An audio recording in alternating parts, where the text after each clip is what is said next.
Diary of a Parallel Man by Meher Shalal Hashbaz. Written by David Elam.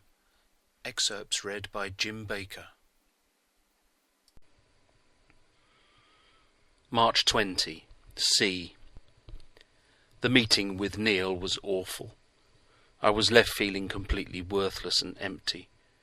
Rogue animals are accorded greater dignity in this world. Kirsty met me outside the building and spoke into one of those tiny plastic boxes with even tinier buttons on it. She would speak, go silent momentarily, and then resume her conversation. I mentioned this in an earlier entry. The boxes are two-way transmitters, communication devices presumably. The vocal patterns are converted into electrical ones and transmitted over the airwaves. They are much more crude than mental projection, but just as effective. "Just 10 minutes, Neil," she was saying. "That's all, just an initial assessment." Silence. Yes, he's here now." Silence. "Well, I would prefer to, obviously. Is Prescott still there?" Silence.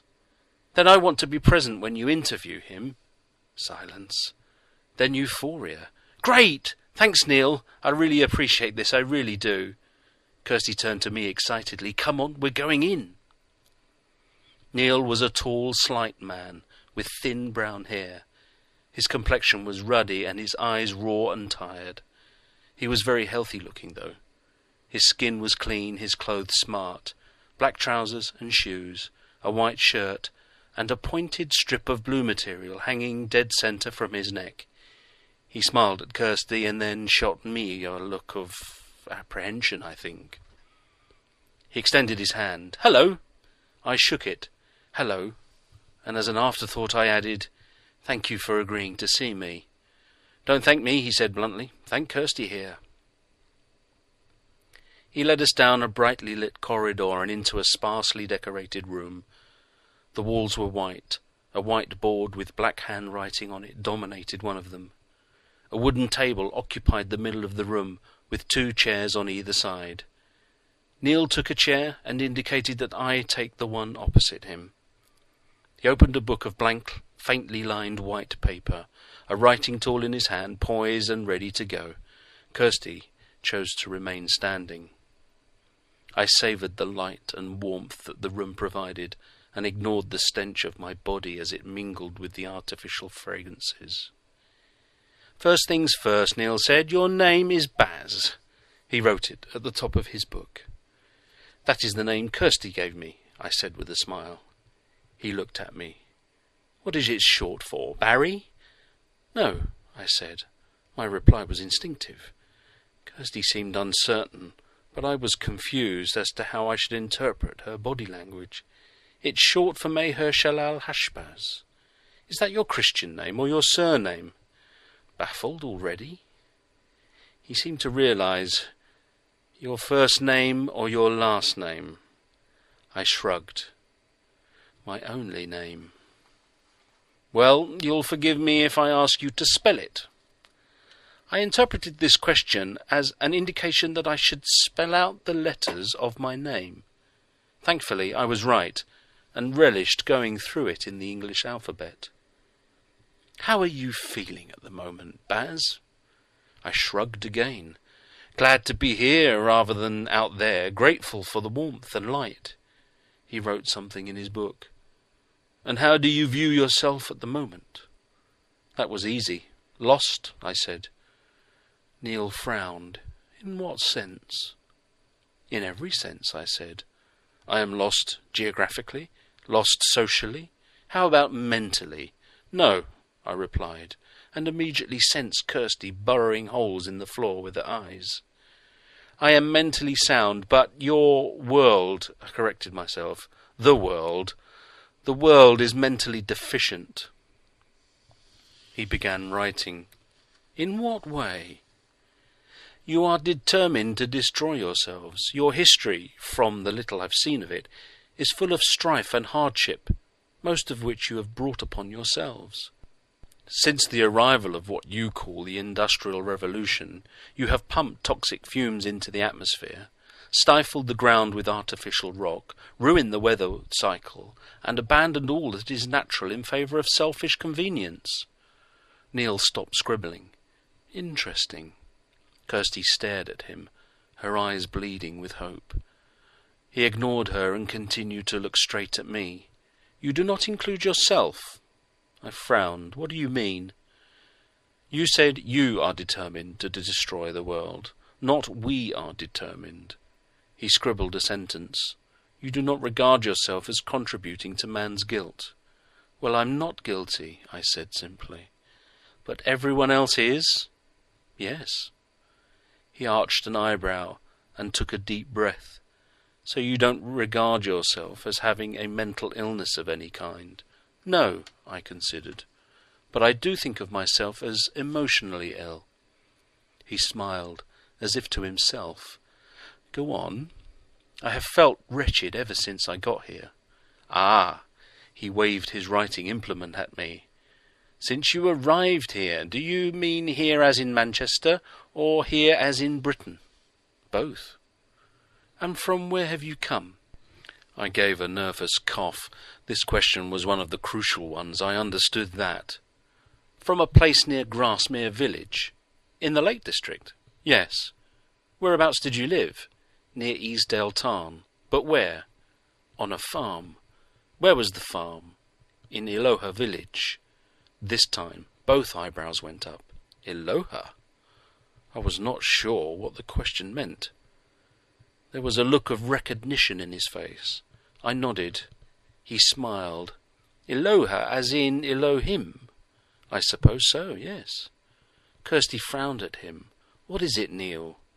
Again Neil ignored her and looked directly at me. Tell me, Baz, do you have religious feelings? Religion, their word for trust in God. I look to the Father for guidance, I said, with almost a sense of shame. Neil smiled at the frowning Kirsty. Eloha and Elohim are ancient Hebrew for God. One is singular, the other plural. He grinned at me. Is that right, Baz? I shrugged. I suppose so, yes. Ancient Hebrew. Is that their name for my language? Did they once speak it here? And what does God say to you when you look to him for guidance? I glanced at Kirsty for inspiration, but she dared not give me the impression she was aiding me at all. I returned to the expectant Neil, who remained cold and neutral. Like the passer-by who stepped over me on the pavement on my first day, I said, Nothing. Nothing? Nothing, I repeated. Nothing since I came here. His eyes darted at the remark, and I failed to understand the significance. What about before you came here? I do not understand. I was stalling. It's a simple question, Baz, he retorted. What was your relationship with God before you came here? I could do nothing but shrug again. I talked to him whenever I needed to, during my work, when I had an idea I wanted to test with him, when I went to seek counsel from the elders, or when I went into the inner room at the temple hall. And you stopped talking to God when you arrived here? No, I corrected. He stopped talking when I came here. Kirsty held her chin and glared at the floor. I had made a big mistake. No one I had met in this world ever expected the Father to converse with them. Why would it be different in this house of mental illness? Neil wrote one long word in his book. Then he put his writing tool down, clasped his hands, and stared at me intently. Schizophrenia? Unlikely. Exaggerated view of self? Definitely. Lacking in social skills? Very probably. Confused by and angry at the world? Aren't we all? Delusional beliefs? Well, beliefs are beliefs. Borderline Asperger's? Could be. Kirsty gave a vague, uncertain smile. I smiled back. I had no idea what Neil was communicating to either me or my friend. The trouble is, Baz, he continued, I can't help you at all unless you tell me who you really are. But Kirsty said I mustn't. I kept my face as blank and clueless as I could, which wasn't difficult. "What do you mean?" "As much as you hate the system," he said, "you are going to have to subject yourself to it before you can avail yourself of its benefits." He bent back the fingers of his left hand, one by one. "Your real name, your last address, your national insurance number if you know it, some way of identifying you." Kirsty instinctively took a step closer to the desk. "You know very well the homeless often cannot supply these things, Neil. Be realistic." "I am being realistic, Kirsty. The system will want to know who he is." He pointed a finger at me. "Who are you? Where are you from?" His tone alarmed me. "I have told you," I spluttered. "I am Meher Shalal Hashbaz." "Your accent is foreign," the man barked. "Are you an illegal immigrant?" Kirsty's eyes bulged. "Neil, don't insult him." Neil ignored her. I began to panic. I had never been attacked in such a way before. He pressed closer. "Are you an illegal immigrant?" "Why does everyone keep asking me that?" I cried. "Are you?" "No!" I yelled. I was in a rage now.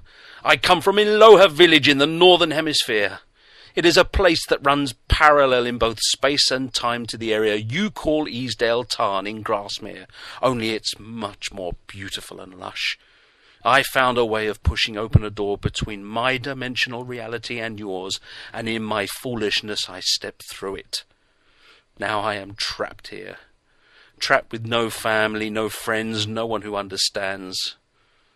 Yours is a miserably primitive society. You are aggressive and animalistic. Is it little wonder the Father has abandoned you?" I was sobbing in real earnest now. "Me," I spluttered. "He's abandoned me." Images of home flooded into mind. The trees, the meadows, the rivers, my dear wife, my daughters and sons, all wondering where I am. My cabin and my bed, the stars at night. Kirsty nursed her face in her hands and stared at me through spread fingers. Neil just looked, mouth agape, completely astonished at my outburst. "I am sorry," he said slowly. "You are clearly in great distress, but I cannot help you if you will not help yourself. I am accountable for every name I put forward to our program. You have emotional problems, it is clear, but you are mentally sound. You are intelligent. At the end of the day, if the authorities even begin to suspect that I am sheltering an immigrant, I will be in big trouble." He walked toward the door and opened it. "It's not a risk I can afford to take. I'm not prepared to jeopardize my job." Tears filled Kirsty's eyes as they met his. "No one's asking you to, Neil. You can see what he's like."